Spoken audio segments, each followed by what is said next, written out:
Tem um momento na carreira que precisamos dar um passo além. É hora de fazer uma pós-graduação. Só que muitas vezes o custo pesa no bolso, inviabilizando tudo. Com a pós-graduação do Senac, você não tem esse problema. Cursos com até 50% de desconto e muito mais tempo para pagar. TCC opcional, modelo flexível com aulas presenciais e online e alguns cursos com apenas 12 meses de duração. Não tem mais desculpa, hein? Saiba mais em sp.senac.br/pós-graduação.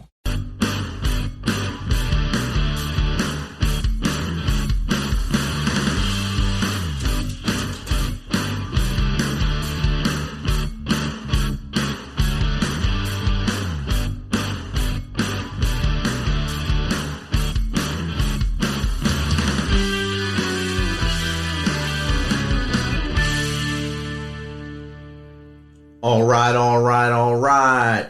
Welcome back. It's Fit Nation. All right. Welcome back to the Misfit Nation. We thank you for all your support in this journey of supporting veterans through their stories and finding ways to help them help themselves along the way.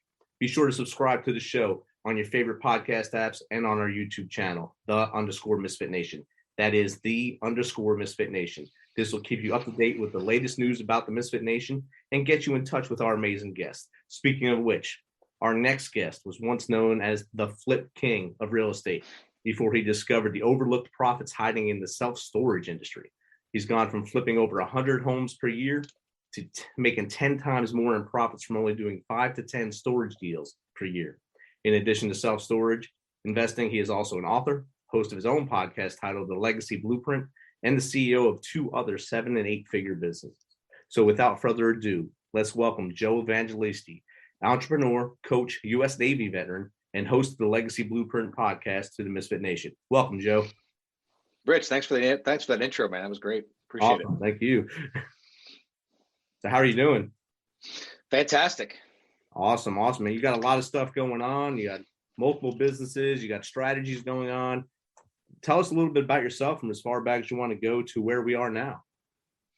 Yeah, sure. I mean, without getting too crazy back. I mean, I'm a product of the construction industry. My dad was a general contractor growing up. He was like the first real entrepreneur I knew in my life, and the only one that I can really, emulate at the time. And so, I had this like need to want to serve, but I also always knew I was going to be a business owner. So I got really lucky out of high school. My dad had a foreman working inside of the GC company who was actually a retired Navy senior chief, but also he's still in the reserves. And, he said, you can go be a Navy Seabee. Like you can still do construction. You could do it in the military. And I was like, no way. That's amazing. You got to be kidding me. So like I got to be able to do what I always loved doing and serve my country. A lot of people don't even know what the Navy Seabees are, but it's the construction battalions of the Navy. And so essentially we get to go all over the world and build all kinds of cool stuff. And so I got to do that for 6 years. I got the luck of being, stationed in some really, really cool places and working with some amazing people. And shortly after that, I knew, again, entrepreneur, going to go do a business. So, within a couple of years of getting out of the military, I was already well under my way of flipping houses and getting involved in real estate. That's outstanding. And the Seabees are a different breed. A lot of people confuse them with other parts of the Navies. They hear Seabees, they think SEALs for some reason because sea is involved in there. I ran into a lot of Seabees when I was in Ramadi in Iraq, and those dudes would build stuff that you would not imagine can be built in those beautiful areas in places like Iraq or Afghanistan, and usually do it for fake beer too. And you didn't have to bribe them too much to get them to do work. We're pretty easy. We're pretty easy to get stuff done. You just got to ask and be nice. Just provide what you kind of want, and they'll do it for you. Did you get to go on any trips overseas with the Seabees, or were you stateside? Yeah, I did multiple deployments overseas. I went to Japan and Guam, and one of my last trips was actually in US Central Command, just as we were invading Baghdad. I was working for Tommy Franks and basically all the generals who were running the war, and I got stationed there to build out the infrastructure of the command center and basically built their offices for them inside of these huge hangar bays. And so that was an amazing trip.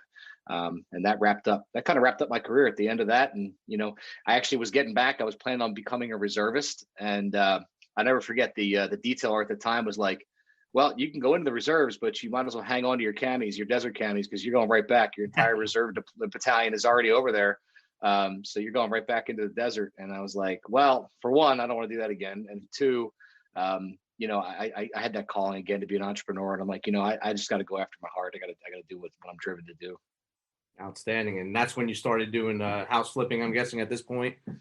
Yeah, we got into flipping houses in, again, what I call a lucky period of time was 2007. So if you recall anything about the real estate market back then, it was hot, it was booming. And, I took everything that I had, kind of saved up from, all my deployments and, my 6 years in, and I went all in and I bought a couple houses and, we did it the old fashioned way. We put 20% down, we went to a bank, we got construction financing, and about 3 deals into this whole adventure, the market just like came out from underneath of us. And so, it forced us, I say it's a lucky time because, it forced me to learn business the hard way. It forced me to learn to pivot and to course correct. And, not everything's going to work out the way you think it's going to work out. We started these first couple of houses. I thought I'd be retired, in 15 deals and, wake up a year and a half later and now I'm a landlord. And I'm bartending nights and weekends to pay my kids' daycare bills. And I got a broker's license so I could start selling real estate for a commission. And so, I had to kind of pivot and start to expand the horizons to buffer that time frame. But pretty shortly after that, the market started to correct and we were able to buy houses cheaper. We were flipping and actually selling properties probably within 2 years of that start.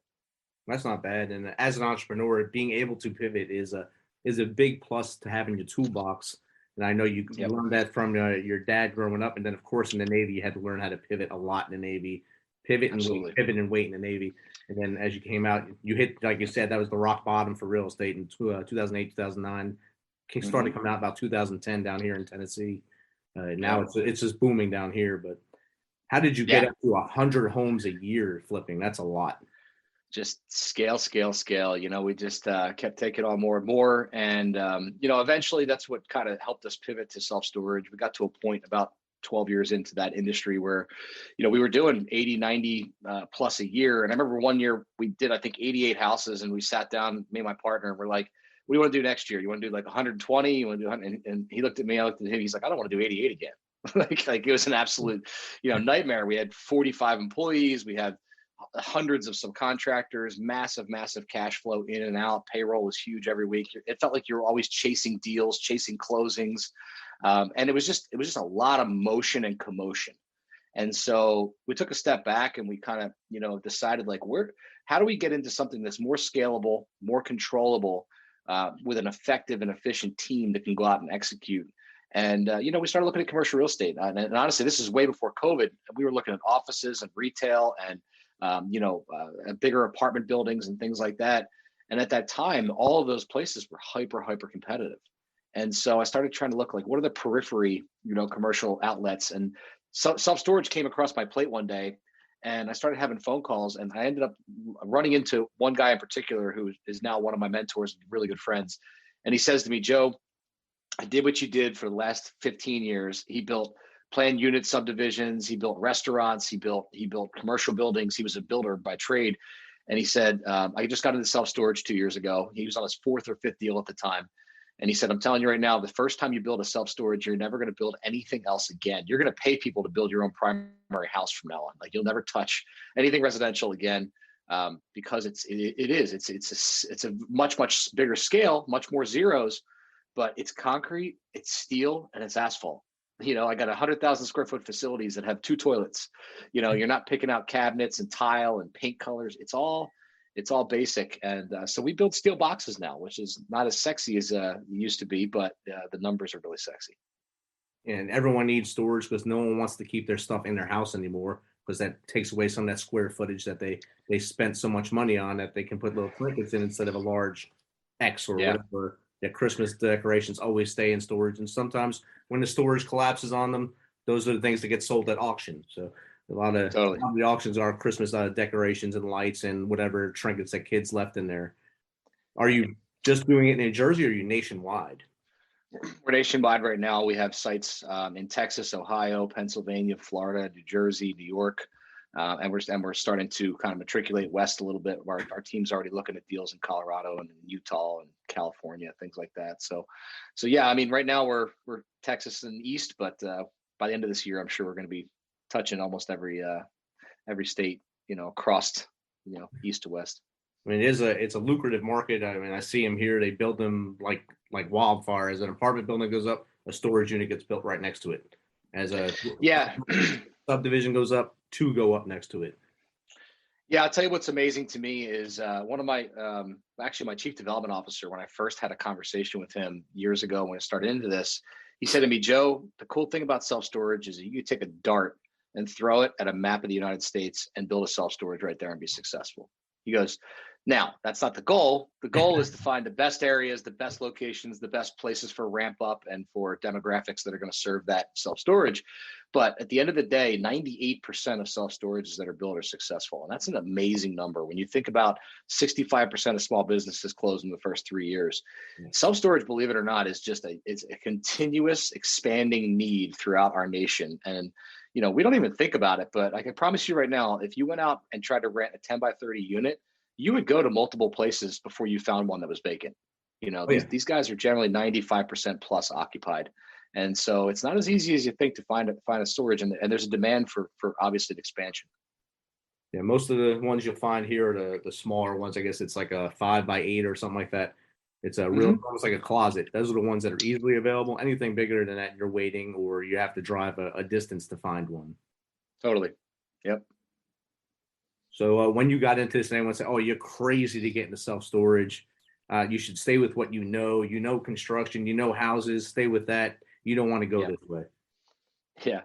Yeah. You know what? I had very few of those conversations, Rich, to be honest with you, because I think that our vision and our clarity and our mission of what we wanted to accomplish was so just crystal clear that, from day one, I kind of joke with my partner about this. From day one, everyone looked at us as storage developers. Like, it was like we would have conversations to raise money to syndicate deals, and people would be like, they just assumed we had much more experience than we did. But the background is we had commercial construction experience. We've been in the construction field for a long time.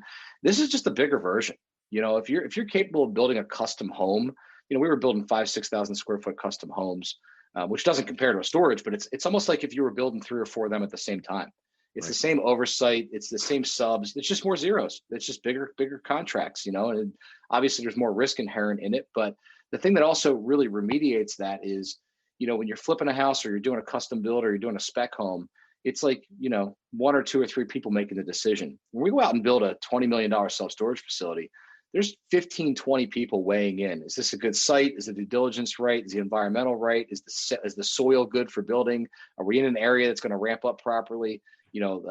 Bankers and attorneys and insurance people, everyone's looking at this deal. And so it's not just me and my partner looking at it and saying, yeah, let's go build here. It's a plethora of team that are looking at that thing and saying, yeah, we have a really, really good chance of being successful. So let's go pull the trigger. Like right now in Middle Tennessee here, Nashville alone has 100 new people a day moving in.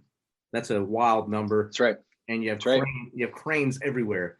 But the people that are leaving Nashville are coming here, just west of Nashville to Clarksville, and we're growing. No house stays on the market more than a day. So that's the need right there for what you're providing with storage. Have you thought about coming to Tennessee? Yeah, we absolutely have. We've in fact targeted multiple sites in and around Nashville in the last 6 months, and they're really hard to find, to be honest with you. But that's a perfect example of an expanding city. Nashville, Atlanta, multiple cities in Florida and Texas and Tennessee. They're really our southeast quadrant of kind of, I'd say warmer weather climate areas. That's where everybody from the Northeast is pushing to, even people from the West Coast pushing into. So yeah, those are the kind of MSAs or market areas that we start to, key in on, because we love expansion. It brings more jobs, it brings more income, it brings more people. And, generally those people are moving, and that's the benefit of the storage area. It definitely is. And a lot of, especially here, we have the military here as well. So a lot of military don't like to keep their stuff in their house because they don't get a big house on base, especially. You basically get a closet for you and your kids in the house. And that storage is really valuable to them because, like us, we were 22 years in the military. Our whole garage was a storage unit, basically, in our last house. And we had to get into the storage in order to sell that house so that people could see our house. Yeah. And I know that's what people don't even think about. Well, that's part of the need. And, the thing about the people don't think about storage is the vast demographic of users in storage, right? So that's just one. You have military transitioning, you have people who are in temporary housing who need, somewhere to store their stuff. But then you go on to contractors who use it for excess materials, retail storefronts use it for excess materials, the lawyers, attorneys that are using it for file storage. You got a lot of people now that are working from home, selling different products, and they need to keep them in a place that's climate controlled. So they'll rent those 5x5s and run their business out of that 5x5 unit. So it's such a vast, and then of course upsizers and downsizers and baby boomers, and mom moves into a nursing home and you're moving her stuff into a storage. There's so many varying degrees of user base. That 2021 was the best year in recorded history for self-storage. And a lot of people say, how's that possible? Well, it's because a lot of the other industries, we're really, struggling. Office, retail, office is struggling more than historically ever has, because, this adversity of COVID, it forced people to focus on, hey, can we do things differently? And what happens? A bunch of people who never thought about going virtually are now actually virtual. They're more productive, they're more profitable, they're more effective, they're more efficient. And they're like, I don't need 3,000 square foot of office anymore. I could operate out of a 500 square foot cubicle to have a mailing address, and we could store the rest of it, or you guys can work from home. It's changing the dichotomy of really commercial real estate in general. Definitely is. Another group would be food trucks, because that exploded over the last 2 years, because restaurants, you couldn't eat in them. So many of them went to the Meals on Wheels kind of deal. So they have to have a place to store their cups, their plates, their storage materials. Absolutely. And that's a perfect area for it right there. They just pull in, load up, go. And I'm sure you're getting a lot of that all over in every one of your sites. And I'd say the biggest demographic of growing users is the excess toy user, right? Because what happens now, people aren't going on these elaborate vacations. They're buying RVs, they're buying quads, they're buying boats, they're buying jet skis. And if it's seasonal, they need somewhere to put it. Right. So there's a massive influx. We were talking a couple of weeks ago with a panel of developers from around the country, and they determined through a bunch of different studies that they think there's going to be a 65 to 75% increase in need in toys, in the toy market, right? The adult, so like that's crazy. Yeah, well, I hate to call them adult toys, but you guys get it. Motorized vehicles and stuff like that. Not those adult toys, but these are not those adult toys. Definitely. I see that. That's right down the block here. There's one that has the storage, and then they have basically made a parking lot in front of it with the fence around it. And they have the RVs, they have the boats, they have all the hunting devices that they can have for their trailers and stuff to load everything in there. And it sits there, and they go out when they have to. And that's a perfect way to add to an already thriving business. Yeah. Texas is a huge market for that. We're building 5 different facilities in and around major, San Antonio, Houston, DFW. And that's because you got a land with big houses, but what do? They build a 1 or 2 car garage. Right. These guys have a heck of a lot more toys than that 2 car garage, right? So they're literally, holding storage just so they can have their toys in storage.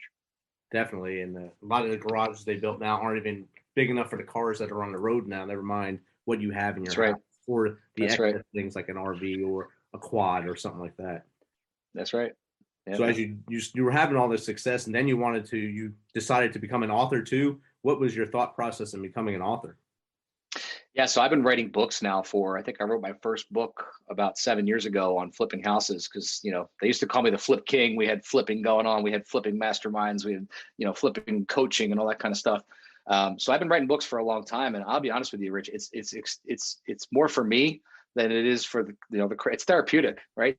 You get it out of your system. But the reality of it is, people have a lot of success from reading, the stuff that we write. So it's a combination of self-serving, and I really write my books to help coach my executive team. So it's usually the stuff I'm working on with them to help them get better. And I put it in book format so that when we hire new people, it's like, here's the latest book, go check this out. So a lot of it is cultural. A lot of it is business related. A lot of it is self-improvement so we can become better leaders. That's outstanding. And it's an easy way to onboard someone to your team too. Here, read books A through C and come back to us, and we'll see how you are. And we'll give you a D through F at that point. The smart ones will come to an interview and say, I read your book. Okay, cool. And now we're getting started somewhere. Which page most? All right. Yeah, that's right. That's outstanding. Were you ever approached to do any of these TV shows for flipping? Oh, yeah. Yeah. No, that's how do I say this without really throwing people under the bus.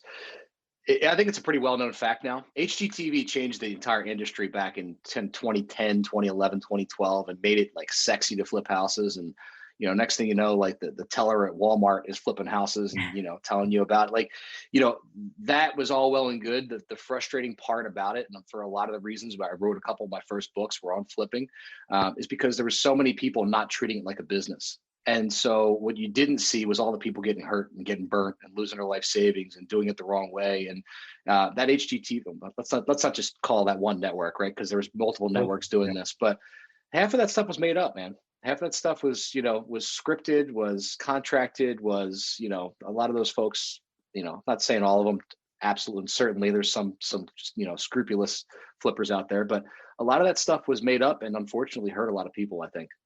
And you can tell that for most of them. Most of them shows on there are scripted. You can tell, and just the way that people look, they're not really in the business. They're in it for the Hollywood side of the business, not the actual person business. And anybody in business could pick it up immediately. They'd be like, "Well, we bought this house for 150 and we sold it for 200. We made 50 grand." Well, where's your holding costs? Where's your interest? Where's your insurance? Where's your broker's fees? Where's your transfer tax? Where's your title work? Like I'll take that 50 and I'll knock it down to -10 by the time we're done. And you're not even talking about that on the show. Right. But then people be like, "Oh, I could make 50 grand flipping a house." No, these people just lost $10,000 and they're claiming they made 50. And so a lot of that stuff is really, I think that's where, fake news all originated from, is like we can put whatever we want in front of these people and they're going to eat it up. And that's unfortunate. And then, like you said, someone watching this says, "Oh, I can do that," and then they jump into it and they lose everything. They lose their bag, lose their shirt. I always said to people, we all have that uncle or aunt or someone who flipped a house and they'll tell you about it and they made amazing money and they're like, this was the best investment of my life. But the people who lost their shirt, they don't talk about it. You don't go to a cocktail party and be like, "I flipped a house once and I lost $50,000 and it took me years to replenish my retirement account." Like nobody brags or talks about that. That's like a secret. So that's unfortunate. Is I think a lot of people got hurt in that movement, and you never hear about those people. Right, they're left by the wayside as the other ones are gloating that they did well, even though they probably, like you said, they probably weren't doing well. Just but on TV they did well. And absolutely. Life. With your storage stuff, do you franchise or do you just flat out own all of that?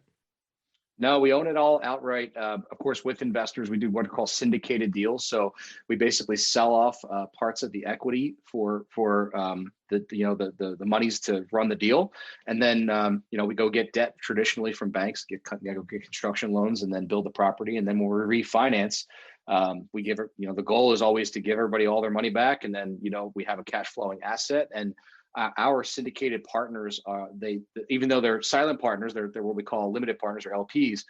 They run with equity in perpetuity. So even after we give all their cash back after a deal is done, the goal is that they stay in as equity partners as long as they want. They don't have any money on the table at that point, so we just call it like the cherry on top, right? They're playing with house money at that point. But they get checks in the mail every quarter, and they live on in perpetuity. And then one day, inevitably, we're going to sell that asset and they're going to get their piece of that equity in that asset, years later after they've already made their investment, got their money back. And they'll be happy another day. That's good. That's right. So if you can give advice to someone that wants to get into the storage side of this business, what would you tell them? I would tell them, go out there and take some action, right? Get surrounded with the right people. We offer a free group. It's called Our Road to 10 Million in Self-Storage. It's on Facebook. You can join it and get tons of assets in there and tons of, free trainings and so on and so forth. And then the step up from that is we created what's called the Storage Syndicate. And the syndicate is a real life traditional syndicate partnership, right? So people pay to be a member, but the people that are in that group are either newbies who don't understand real estate, and we teach them how to go find deals where they can earn equity and earn cash. We had 3 guys in the last 7 months add 250 grand to their net worth, cash and equity, just going out and finding deals, which is amazing. And that's in one deal, because these things are so scalable, right? That it's, there's availability of resources there to help people, go out and find deals and be able to make it worth their while. So if you have no experience at all, you can learn how to go find deals for experienced developers, work your way into the deal somehow long term. Some people start like that and they aspire to be developers themselves, or they aspire to help the deal along the way to earn more equity. The second level would be existing developers that are already building self-storage and they want to network with great lenders and great builders and architects and designers. And of course, these deal finders that we're talking about.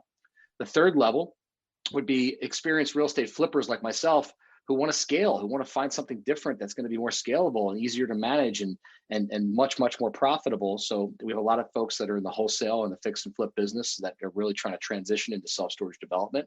And then last but not least, we have accredited investors. So, people who have a lot of net worth, have a lot of wealth, they're looking for ways to invest and make great money. They tap into this network of developers and builders and they can see the deals come to life behind the scenes. Gives you a much better comfort factor when you're going and investing, a couple $100,000 in a deal. Definitely. And like you, when you transitioned, it was pretty much a pretty good deal for you since you already had a background in construction. You went to Seabees, got more construction, you had entrepreneur goals. A lot of veterans, when they're coming out, they don't have that kind of mindset, that goal to transition properly. So if they come to your Facebook group or your website, would they be able to just contact you and say, hey, brother, how can I do this? How can I get better? 100%. I'm always here to help. I want to see people transition and do really, really well. Actually, one of my best friends just retired as a Master Chief in the Navy, and he's already in this process. Not only did he just ramp up his own general contracting business, but he's looking at sites to kind of transition into self-storage as well.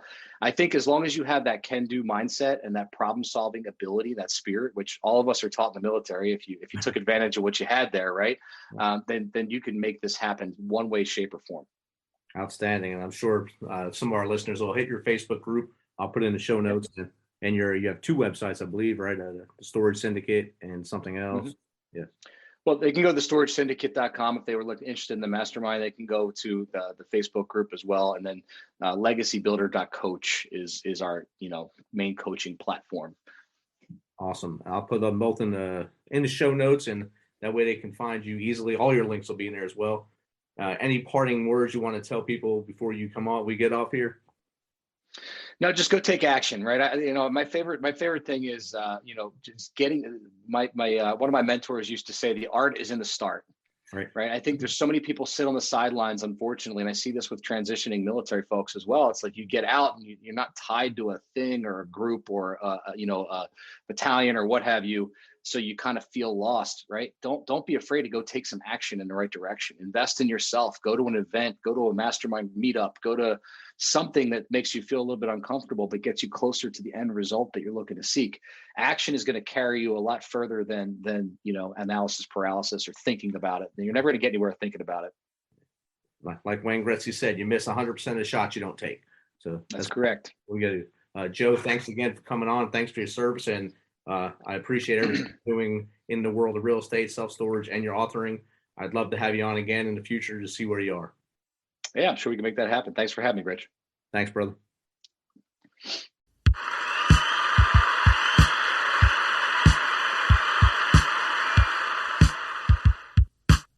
You know how we do this. Thanks for taking some of your time to spend with us on Misfit Nation. Be sure to hit that subscribe button and share the link as much as possible. If you want to, please become a supporter to help us carry this thing on. We appreciate you.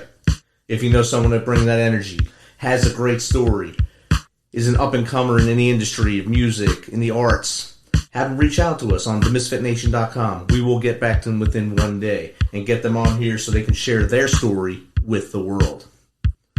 As always, till next time, be humble, stay hungry, and keep hustling, because we are Fit Nation.